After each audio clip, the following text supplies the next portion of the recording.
Hello viewers, আসসালামু আলাইকুম রহমতুল্লাহি ওবরকাতু। সবাই কেমন আছেন? আলহামদুলিল্লাহ, আপনাদের দয়া ভালো আছি, সুস্থ আছি। এটা আমাদের এলাকায় মুগ চাষ হয়েছে। মুগ চাষ করেছে কৃষকরা। তারা মুগের চাষ করেছে।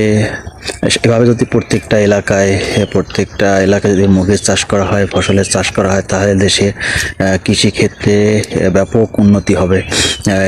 জমি না ফালিয়ে রেখে সেখানে কৃষি কাজ করুন, তাহলে দেশের অর্থনীতি অবস্থা আরও উন্নতি হবে। তাই উচিত প্রত্যেকটা এলাকায় এভাবেই কৃষি ক্ষেত্রে ব্যাপক ভূমিকা পালন করা উচিত।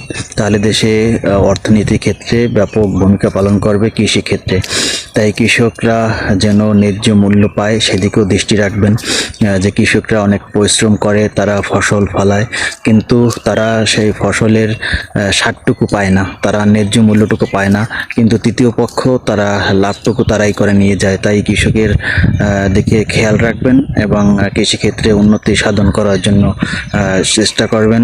প্রত্যেকটা ব্যক্তি উচিত তাদের পাড়ায়, এলাকায় কৃষি ক্ষেত্রে ব্যাপক ভূমিকা পালন করা।